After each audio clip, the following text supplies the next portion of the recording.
Hello दोस्तों, welcome to my YouTube channel आज का ज्ञान।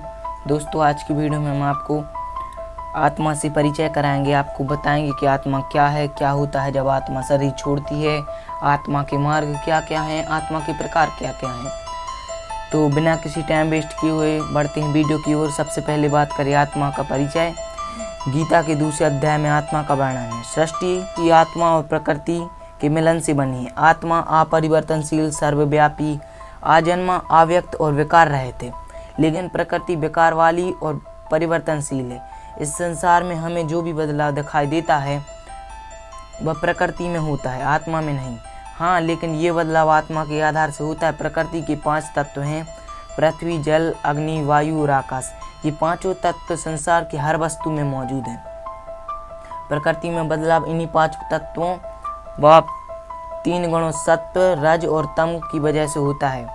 गीता में जब कहा गया है कि आत्मा को शस्त्र से नहीं काट सकते, काटना तो पृथ्वी तत्व में होता है, जलना अग्नि तत्व से होता है, गलना जल तत्व से और सूखना वायु तत्व से होता है। ये सभी खूबियाँ चारों तत्वों की हैं और 5वां तत्व आकाश है, जिसे खालिस्तान कहते हैं।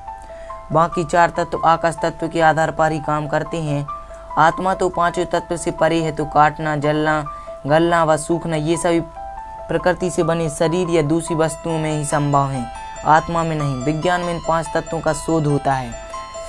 अब बात करें क्या होता है जब आत्मा शरीर छोड़ती है। गरुड़ पुराण कहता है कि जब आत्मा शरीर छोड़ती है तो उसे 2 यमदूत लेने आते हैं।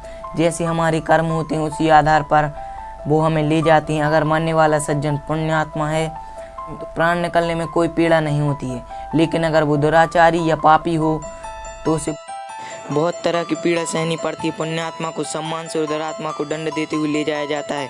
गरुड़ पुराण में यह भी उल्लेख मिलता है कि मृत्यु के बाद आत्मा को यमदूत केवल 24 घंटे के लिए ले जाते हैं। इन 24 घंटे में उसे पूरे जन्म की घटनाओं में ले जाया जाता है। उसे दिखाया जाता है कि उसने कितने पाप किए हैं तो कितने पुण्य किए हैं। इसके बाद आत्मा को फिर से उसी घर में छोड़ दिया जाता है जहाँ उसने अपने शरीर का त्याग किया था। इसके बाद 13 दिन के उत्तर कार्य तक वह वहीं रहता है।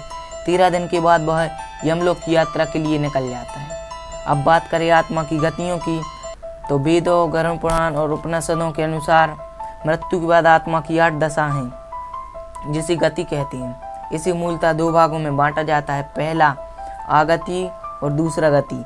आगति में व्यक्ति को मोक्ष नहीं मिलता है, उसे फिर से जन्म लेना पड़ता है। गति में जीव को किसी लोक में जाना पड़ता है। आगति के 4 प्रकार हैं: क्षणोदक, भूमोदक, तृतीयागति और चतुर्थागति। क्षणोदक में जीव पुनः पुण्यात्मा के रूप में मृत्यु लोक में आता है और संतोष जीवन जीता है। भूमोदक में बहुत सुखी और ऐश्वर्यशील जीवन पाता है। तृतीयागति में नीच या पशु जीवन पाता है।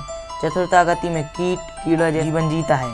वह गति के अंतर्गत 4 लोक दिए गए हैं और जीव अपने कर्मों के अनुसार गति के 4 लोक ब्रह्मलोक, देवलोक, पृथ्वीलोक और नरकलोक में स्थान पाता है। अब बात करें आत्मा के मार्ग की, तो आत्मा की यात्रा का मार्ग पुराणों के आधार पर आत्मा की यात्रा के 3 मार्ग माने गए हैं। जब कोई मनुष्य मरता है और उसकी आत्मा शरीर छोड़ती है और उसके उत्तर कार्यों के बाद जब वह आत्मा यात्रा प्रारंभ करती है तो उसे 3 मार्ग मिलते हैं। उसके कर्मों के अनुसार उसे कोई एक मार्ग यात्रा के लिए दिया जाता है। ये तीनों मार्ग अर्ची मार्ग, धूम मार्ग और उत्पत्ति विनाश मार्ग है। अर्ची मार्ग ब्रह्मलोक और देवलोक की यात्रा के लिए, धूम मार्ग पृथ्वीलोक की यात्रा के लिए और उत्पत्ति विनाश मार्ग नरक की यात्रा के लिए है। अब बात करें कितने प्रकार के होते हैं नरक। मुख्य नरक 36 है, उनमें से भी अविची, कुंभिपाक और महारौरव ये 3 मुख्यतः हैं। ये तीनों नरक समस्त नरकों या नरक लोक के मध्य स्थित हैं। 36 नरकों में से एक के 4 उपनरक हैं। अब बात करें आत्मा का अस्तित्व क्या है, तो एक उदाहरण देते हुए आपको समझाते हैं कि पिता जब बच्चे को खिलौने लेकर आता है तो बच्चा उस खिलौने को खेलने में इतना मग्न हो जाता है कि वो पिता उसको बार बार आवाज़ देने पर भी वह बच्चा खिलौने खेलने में इतना मग्न हो जाता है कि वह उसकी पिता की आवाज़ सुनकर भी अनसुना कर देता है। वह यह भी भूल जाता है कि वह खिलौना जिससे वो खेल रहा है वो उसके पिता ने ही ला कर दिया है। इसी प्रकार इस संसार की प्राप्तियाँ जिसकी बदौलत हैं,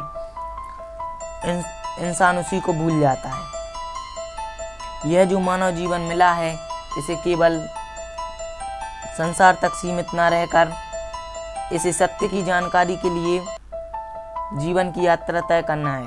इसका मूल तत्व बोध हो जाने के कारण मुझे यह पहचान हो गई है कि मेरा अस्तित्व क्या है।